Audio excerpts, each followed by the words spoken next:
ആപ്കി അദാലത്തിൽ മധ്യപ്രദേശ് മുഖ്യമന്ത്രി മോഹൻ യാദവിന്റെ മേലുള്ള കുറ്റാരോപണം ഇദ്ദേഹം തന്റെ ഇഷ്ടപ്രകാരം എല്ലാം ചെയ്യുന്ന വ്യക്തിയാണ് എന്നുള്ളതാണ്. മോഹൻ സാർ, താങ്കളുടെ ജീവിതവുമായിട്ട് ബന്ധപ്പെട്ട പല കാര്യങ്ങളും ഇന്ന് ജനങ്ങളോട് ഞാൻ പറയാൻ പോവുകയാണ്. താങ്കളുടെ സുഹൃത്തുക്കൾ പല കാര്യങ്ങളും എന്നോട് പറഞ്ഞിട്ടുണ്ട്. മധ്യപ്രദേശിൽ പറയാറില്ലേ പട്ടത്തിന്റെ നൂലഴിച്ചു വിടാറുണ്ടെന്ന്, അതുപോലെ താങ്കൾക്ക് പ്രശ്നമൊന്നുമില്ലല്ലോ? ഇല്ല, എനിക്കൊരു പ്രശ്നവുമില്ല. പക്ഷെ ഞാനും ശ്രദ്ധിക്കുന്നുണ്ട്. നിങ്ങൾ നടത്തുന്ന ഈ റിസർച്ച് എല്ലാം അത്ഭുതകരമായിരിക്കുന്നു. നിങ്ങൾക്ക് എൻ്റെ ആശംസകൾ. അതായത് 1982 താങ്കൾക്ക് മെഡിക്കൽ കോളേജിൽ അഡ്മിഷൻ ലഭിച്ചതായിട്ട് താങ്കളുടെ സുഹൃത്തുക്കൾ പറഞ്ഞിരുന്നു. MBBS പഠിക്കണം, താങ്കൾ ഒരു ഡോക്ടറാകണം എന്നുള്ളതായിരുന്നു കുടുംബത്തിലുള്ളവരുടെ ആഗ്രഹം. പക്ഷേ താങ്കൾ BSc പഠിച്ച് അതിനുശേഷം ഇലക്ഷനിൽ മത്സരിക്കാൻ വന്നു.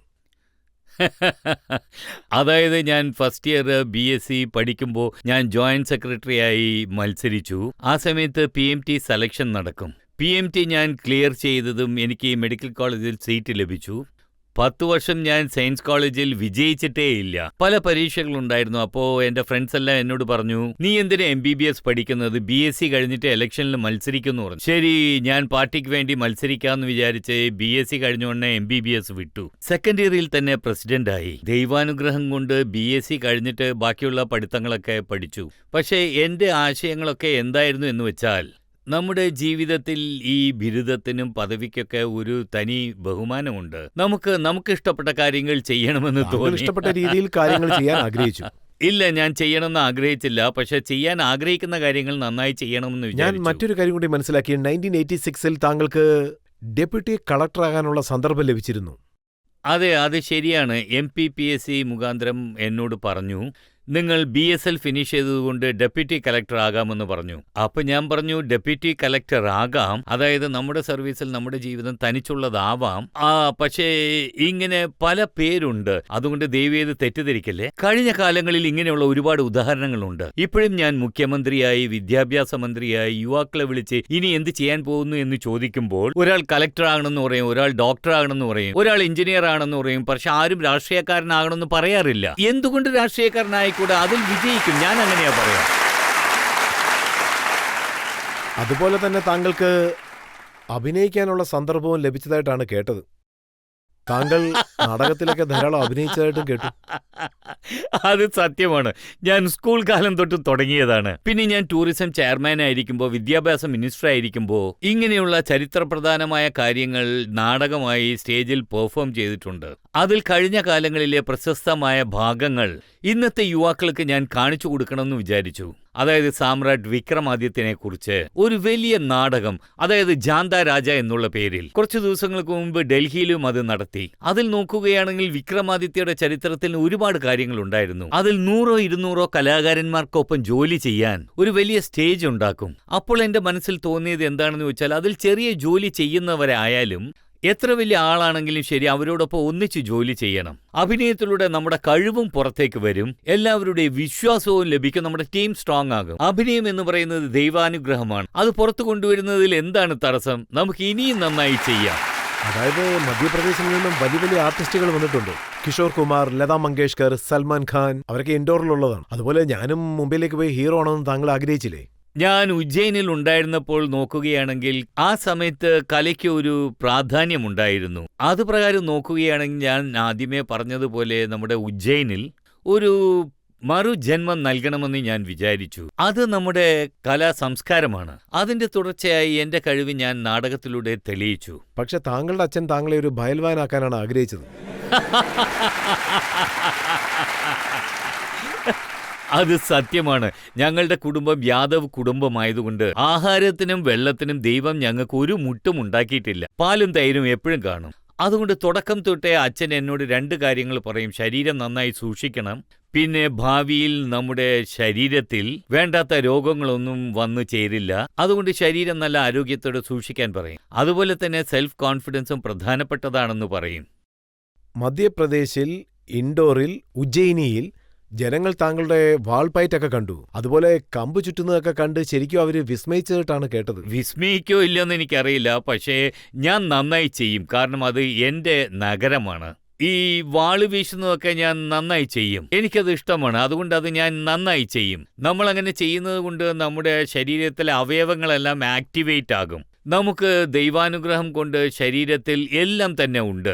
അത് നമുക്ക് ദൈവം നൽകിയിരിക്കുകയാണ്. അത് നമ്മൾ പ്രയോജനപ്പെടുത്തണം. സെൽഫ് ഡിഫൻസ് ആയാലും ശരി, സെൽഫ് കോൺഫിഡൻസ് ആയാലും ശരി, നമ്മുടെ 64 കലകളും 16 വിദ്യകളും നമ്മൾ പ്രയോഗിക്കണം. പല കലകൾ കൈവശമുണ്ട്. താങ്കളുടെ സുഹൃത്തുക്കൾ പറഞ്ഞു താങ്കൾ ക്ഷിപ്രാർ നീന്തി കടന്നാണ് വരുന്നതെന്ന്. ആ ദൈവത്തിന്റെ അനുഗ്രഹമുള്ളതിനെ കൊണ്ട് നീന്തലല്ലേ എനിക്ക് സന്തോഷം നൽകുന്നത്. വെള്ളപ്പൊക്ക സമയത്ത് നദിയിൽ ചാടി നീന്തി അക്കരെ ചെന്നാൽ നമുക്കും ഒരു കോൺഫിഡൻസ് ലഭിക്കും. വെള്ളത്തിൽ ആരെങ്കിലും വീണുപോയാൽ അവരെ രക്ഷിക്കാനും ഒരു അവസരം ലഭിക്കുമല്ലോ. ഇതെല്ലാം നമ്മൾ ചെയ്യണം. അതാണ് നമുക്ക് നല്ലത്. താങ്കളുടെ ബാല്യകാല സുഹൃത്ത് ഒരാൾ പറഞ്ഞു താങ്കൾ സിനിമ കാണാൻ പോകുന്ന സമയത്ത് ക്യൂയിൽ നിന്ന് ടിക്കറ്റ് എടുക്കുന്നത് തീരെ ഇഷ്ടമില്ലാത്ത ഒരു വ്യക്തിയാണെന്ന്. ദബാങ് സ്റ്റൈലിൽ നേരെ മാനേജറുടെ അടുത്ത് പോയി ഭീഷണിപ്പെടുത്തി വാങ്ങുമെന്ന്. ഇല്ലല്ല, അങ്ങനെയൊന്നുമില്ല.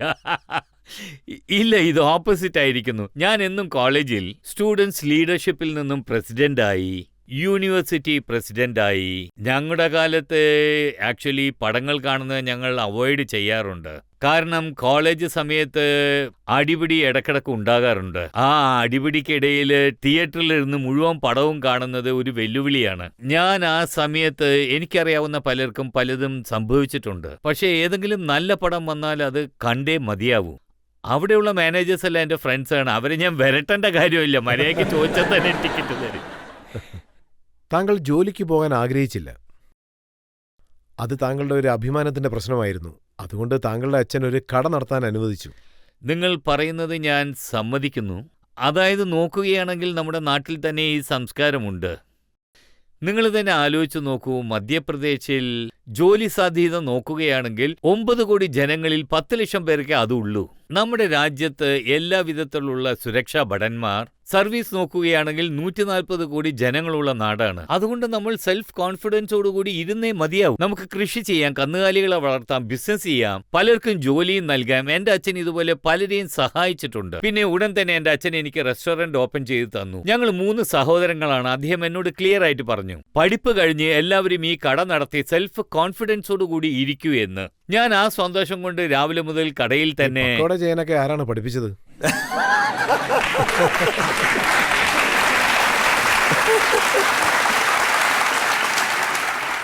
നിങ്ങൾ ഇങ്ങനെ ഒരു കട തുടങ്ങിയാൽ നിങ്ങളും ഇത് പഠിക്കും.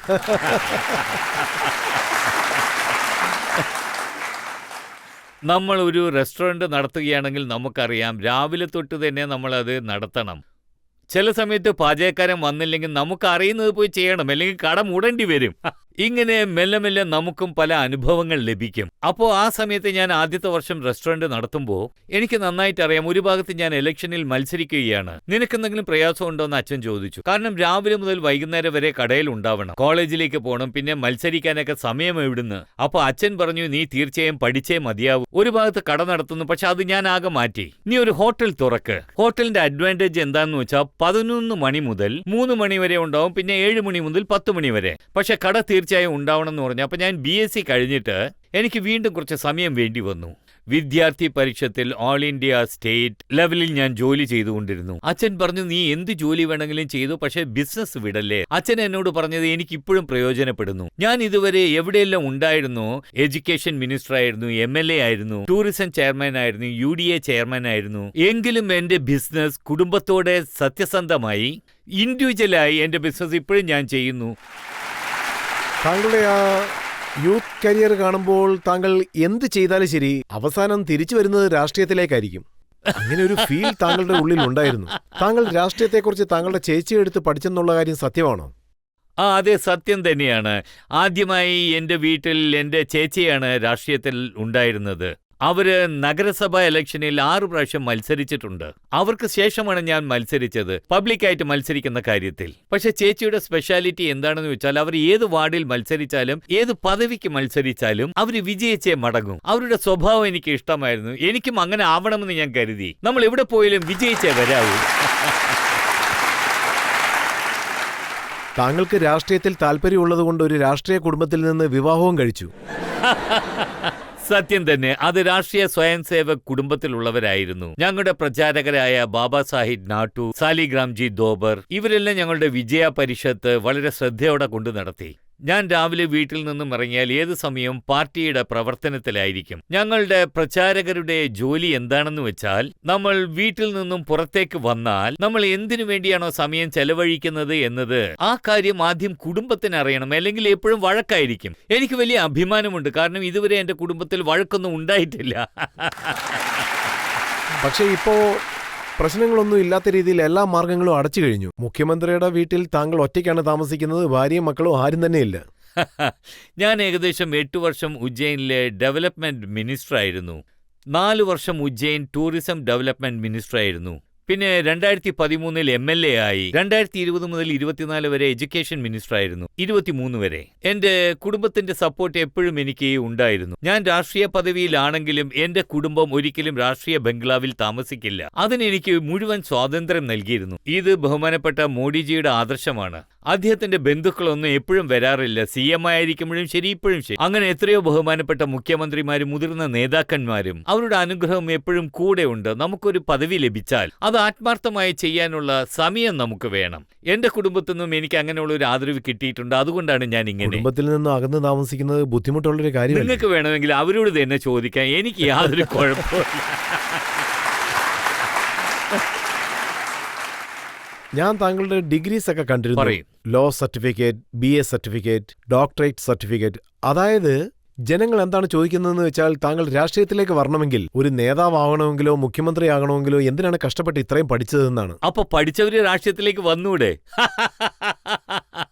ഇതിനെന്റെ ഉത്തരം എന്താണെന്ന് വെച്ചാൽ, ചെറുപ്പം തൊട്ടേ ഞാൻ ഫോളോ ചെയ്തിരുന്നത്, പഠിക്കുമ്പോൾ തന്നെ നമ്മൾ ഏത് ലൈനിൽ പോകുമെന്ന് വിചാരിച്ചാൽ, ഞാൻ ജോലിക്ക് പോകാൻ വേണ്ടിയല്ല പഠിച്ചത്. ഞാൻ ഉജ്ജയിൻ ഡെവലപ്മെന്റ് സ്ഥാപനത്തിന്റെ തലപ്പത്തിരിക്കുമ്പോൾ ഞാൻ MA പൊളിറ്റിക്കൽ സയൻസ് കഴിഞ്ഞിരുന്നു. അതിനുശേഷം PhD എടുത്തു. അതായത് ഈ എഡ്യൂക്കേഷൻ എന്ന് പറയുന്നത് മനസ്സിന്റെ നിയന്ത്രണത്തിനും നമ്മുടെ മാനസികാവസ്ഥയ്ക്കും ഒരു സംതൃപ്തിയും ഒരു സന്തോഷവും നമുക്ക് നൽകുന്നു. പഠിക്കുന്നതിലൂടെ ഒരു വ്യക്തിക്ക് സ്വയം പല കാര്യങ്ങളിലും പരീക്ഷണങ്ങൾ നടത്താൻ കഴിയും. ഞാൻ സത്യത്തിൽ സന്തോഷവാനാണ്.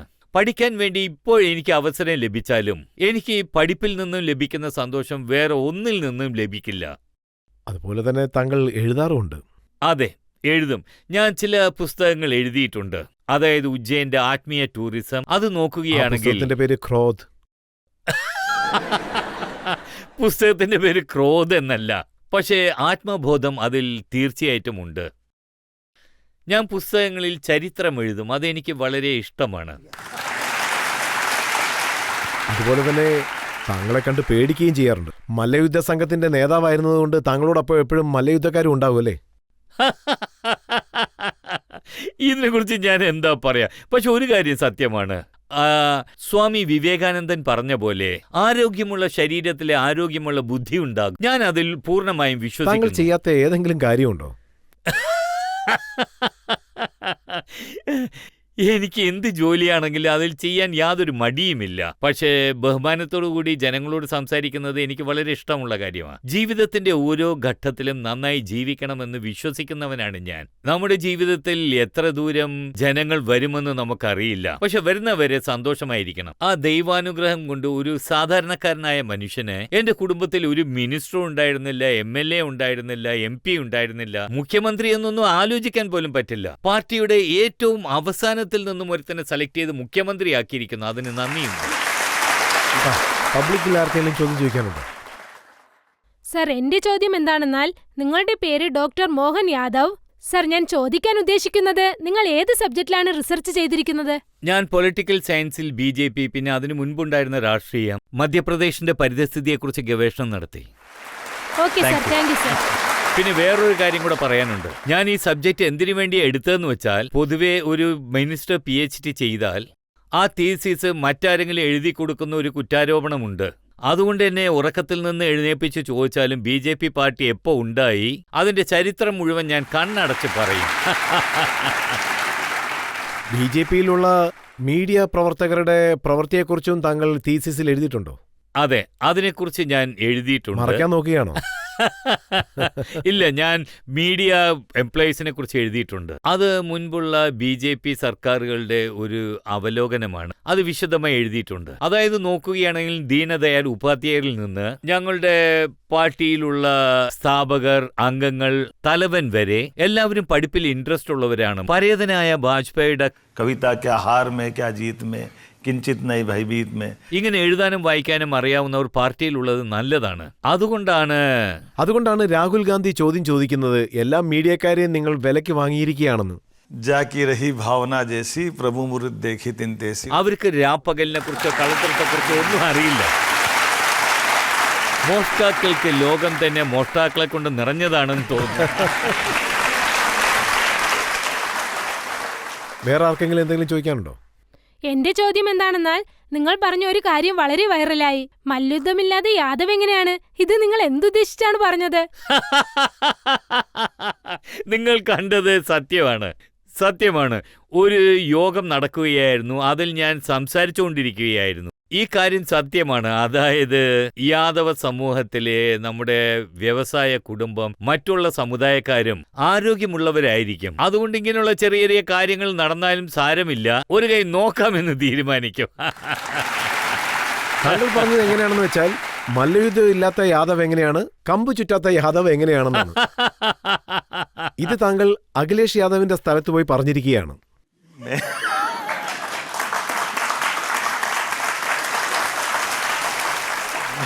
ഞാൻ ലക്നൌവിൽ സംസാരിക്കുകയായിരുന്നു. എനിക്കറിയാം ലക്നൗ ഉത്തർപ്രദേശിന്റെ തലസ്ഥാനമാണെന്ന്. എന്റെ യോഗത്തിൽ ആ പ്രശ്നം ഉണ്ടായി. ചില സമയത്ത് ഇങ്ങനെയൊക്കെ സംഭവിക്കാറുണ്ട്. ഇതെല്ലാം മൂടിവെക്കുന്ന കാര്യമല്ല. അതായത് ശക്തരും സമർത്ഥരുമായവർ, ആരോഗ്യവാന്മാർ, പ്രത്യേകിച്ച് ഇവർ രാഷ്ട്രീയത്തിലേക്ക് കടന്നാൽ ചില കാര്യങ്ങൾ ഇങ്ങനെ ഉണ്ടാവും. അതിലെനിക്ക് അഭിമാനമുണ്ട്. യാദവരെല്ലാം കൈകാര്യം ചെയ്യും, അതിലെനിക്ക് സംശയമില്ലെന്ന് പറഞ്ഞ. വേറെ ആർക്കെങ്കിലും എന്തെങ്കിലും ചോദിക്കാനുണ്ടോ? സർ, താങ്കൾ ഒരു തവണ ലോക്സഭാ തെരഞ്ഞെടുപ്പിന് ആസാം ഘട്ടിൽ വന്നിരുന്നു. അന്ന് താങ്കൾ എന്റെ ചില ഫ്രണ്ട്സിന്റെ കൂടെ ചർച്ചകൾ നടത്തിയിരുന്നു. എന്റെ ചില യാദവ് ഫ്രണ്ട്സ് പറയുന്നത് താങ്കൾ വെറും ഡ്യൂപ്ലിക്കേറ്റ് യാദവ് ആണെന്നും അഖിലേഷ് യാദവ് ആണ് ഒറിജിനൽ യാദവ് എന്നും. സാർ, താങ്കൾക്ക് എന്താണ് ഇതിനെപ്പറ്റി പറയാനുള്ളത്? എന്റെ ഫ്രണ്ട്സിന് ഒരു നല്ല മറുപടി തന്നെ സാർ നൽകണം. അതായത് എന്റെ യാദവ് ഫ്രണ്ട്സിനോട് താങ്കൾ ഒറിജിനൽ ആണോ ഡ്യൂപ്ലിക്കേറ്റ് ആണോ എന്ന് പറയൂ. സത്യം കള്ളം എന്ന് പറയുന്നത് ഒരാൾ പറയുമ്പോൾ തീരുമാനിക്കപ്പെടുന്നതല്ല. ഞാൻ നിങ്ങളെല്ലാവരോടും പറയുകയാണ്, നിങ്ങളെല്ലാവരും നിങ്ങളുടെ കുടുംബത്തോടെ നശിക്കാതെ മകനും മകളും. കാരണം നിങ്ങളുടെ അച്ഛന്റെ വംശം നിങ്ങളിലൂടെ പടർന്നു പോവുകയാണ്. ഇതിലെനിക്ക് അഭിമാനമാണുള്ളത്. അവരവരുടെ വഴിയിൽ നോക്കിയാൽ എല്ലാവരും സത്യസന്ധരാണ്.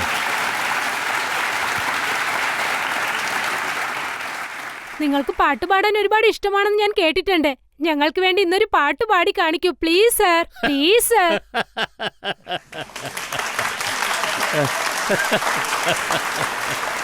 താങ്കൾ മൾട്ടി ടാലന്റഡ് വ്യക്തിയാണെന്നുള്ള കാര്യങ്ങളെല്ലാം പുറത്തു വന്നുകൊണ്ടിരിക്കുകയാണ്. ചില രഹസ്യങ്ങൾ എന്റെ പക്കലുമുണ്ട്, ചിലത് പബ്ലിക്കിന്റെ അടുത്തും.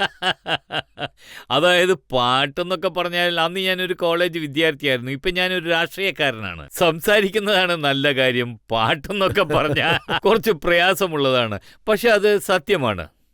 നമ്മുടെ മാനസിക വളർച്ചയ്ക്ക് വേണ്ടിയും ശാന്തമായ മനസ്സിനു വേണ്ടിയും ഒരു ആദർശപരമായ ചിന്തയ്ക്ക് വേണ്ടിയും സത്സംഗിന്റെ പാട്ടുകൾ വളരെ ഉത്സാഹം നൽകുന്നതാണ്. അതുകൊണ്ട് എനിക്ക് ഭക്തിയിൽ കുറച്ച് ഇൻട്രസ്റ്റ് അധികമാണ്. ഒരു ഉത്സവം പോലെ എനിക്കത് ആഘോഷിക്കാൻ ഇഷ്ടമാണ്. അതല്ലാതെ എനിക്ക് പാട്ട് പാടുന്ന ശീലമൊന്നുമില്ല.